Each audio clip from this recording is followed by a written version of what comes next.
نحمده ونصلي على رسوله الكريم أما بعد عن جابر رضي الله تعالى عنه قال قال رسول الله صلى الله عليه وسلم لا تذبحوا إلا مسية إلا أن يعثر عليكم فتذبحوا جذعة من اللعن أو قال النبي صلى الله عليه وسلم صدق رسول النبي الكريم. அருமைக்குரிய சகோதரர்களே, பெரியவர்களே, இன்று நாம் பார்க்கக்கூடிய பாடம் குர்பானி கொடுக்கக்கூடிய பிராணியின் வயது. அதை பற்றி தான் பார்க்கக்கூடிய பாடமாக இருக்கின்றது. 3 விஷயங்களை குர்பானி கொடுக்கலாம். ஒன்று ஆடு, இரண்டாவது மாடு, மூன்றாவது ஒட்டகம். இந்த 3 வஸ்துக்களையும் குர்பானி கொடுக்கலாம்.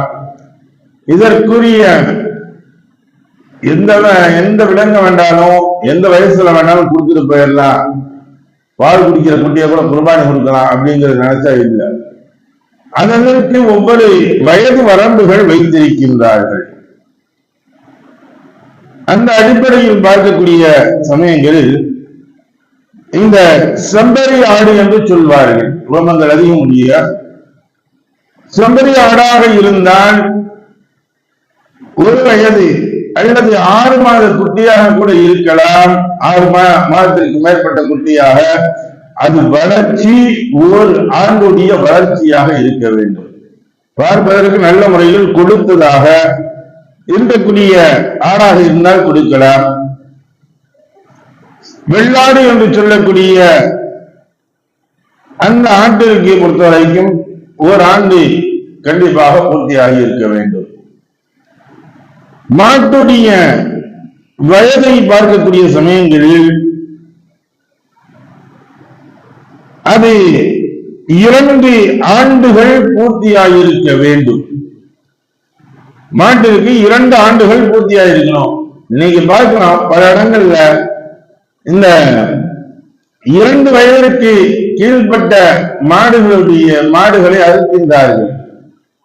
இளம் கன்று குட்டிகளை அறுத்துக் கொண்டிருக்கின்றார்கள். அது மனிதனுக்கு உடல் நலத்திற்கும் கேடாக ஒன்று. மருத்துவர்கள் சொல்கின்றார்கள், அந்த இறைச்சிகளை உண்பதின் காரணமாக, இந்த இளம் கன்றுடைய இறைச்சிகளை உண்பதின் காரணமாக வாத நீர்களில் வாதம் அடிப்பதற்குரிய வாய்ப்புகள் அதிகம் இருக்கின்றது. பாக்கையில கறி பாக்கை நல்ல விலையிலிருந்து பார்த்தா ஆட்டுக்கறியை போல இருக்குது அப்படின்னு நினைச்சு வாங்கிடுவாங்க. ஆனால் இதனால் பக்க விளைவுகள் அதிகம் இருக்கின்றது என்பதின் மருத்துவம் சொல்கின்றது. ஆனா ரசூலுல்லாஹி ஸல்லல்லாஹு அலைஹி வஸல்லம் சொன்னாங்க, நீங்க குர்பானி கொடுக்கக்கூடியது 2 ஆண்டுகள் பூர்த்தியாக இருக்க வேண்டும், அந்த மாடுகளை தான் கொடுக்க வேண்டும் என்பதாக. ஒட்டகத்தை பொறுத்த வரைக்கும் 5 ஆண்டு காலங்கள் பூர்த்தியாக இருக்க வேண்டும். இப்படி பூர்த்தியாக இருந்தால்தான் அதை நாம் குர்பானி கொடுக்க முடியும். பாக்கி எதையும் குர்பானி கொடுக்கலாமா அப்படின்னா, இதுல பாக்கி கோழியோ இந்த முட்டைகள் இது போன்ற விஷயங்கள் பாக்கி உயிரினங்களை குர்பானி கொடுப்பது என்பது இல்லை. மறுநாள் அதை வைத்து குர்பானி கொடுக்க முடியாது. ஆனா சில அறிஞர்கள் சொல்கின்றார்கள், மார்க்க அறிஞர்கள், இந்த காடுகளில் இருக்கக்கூடிய விலங்குகள் என்று சொல்லக்கூடிய விலங்குகளாக இருக்கின்றது காட்டு மாடு, காட்டு, அதே போல மானு, இது போன்ற விஷயங்கள்லாம் இருக்குது. இதெல்லாம் கொடுக்கலாம்னா சிலர்கள் அதை கொடுக்கலாம் என்று சொல்கின்றார்கள். ஆனால் பெரும்பான்மையான நபர்கள் அதை தவிர்ப்பது, அதை கொடுப்பது கூடாது என்பதாகவும் சொல்கின்றார்கள்.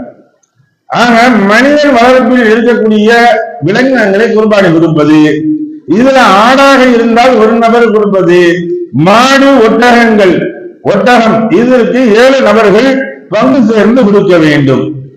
இப்ப ரசூலுல்லாஹி ஸல்லல்லாஹு அலைஹி வஸல்லம் அவங்க சொன்னாங்க, 1 ஆண்டு பூர்த்தியான ஆட்டையே அறுத்து குர்பானி கொடுங்கள்.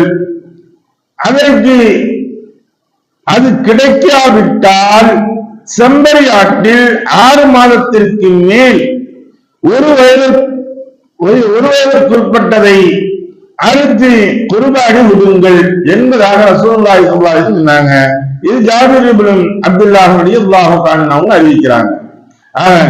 எப்ப அந்த 6 மாதத்திற்கு மேற்பட்ட செம்பரியாடையும் கொடுக்கலாம் என்பதையும் சொல்லிட்டாங்க. எல்லா சமயத்துல எனக்கு காசு கம்மியா இருக்கு, நான் அதை போய் வாங்கி கொடுக்கறது இல்ல. ஏதோ ஒரு கடமைக்கு செய்யணும்னு நினைச்சு அதை கொண்டு போய் அப்படி கொடுக்கறது இல்ல.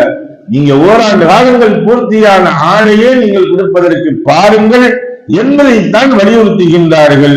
எதை படித்தோமோ எதை கேட்டோமோ அதை விளங்கி நடக்கக்கூடிய நன்மக்களாக வல்லல்லாஹு நம்மை ஆக்கியார் உய்வானாக. வாஹ்தான அல்ஹம்துலில்லாஹி ரப்பில் ஆலமீன். சுப்ஹானல்லாஹி வபிஹம்திஹி சுப்ஹானக்கல்லாஹும்ம வபிஹம்திக வனஷ்ஹது அன் லா இலாஹ இல்லா அன்த வனஸ்தக்ஃபிருக வனதூபு இலைக். ஆமீன். சுப்ஹான ரப்பிக ரப்பில் இஸ்ஸத்தி அம்மா யசிஃபூன் வஸ்ஸலாமுன் அலல் முர்ஸலீன் வல்ஹம்துலில்லாஹி ரப்பில் ஆலமீன்.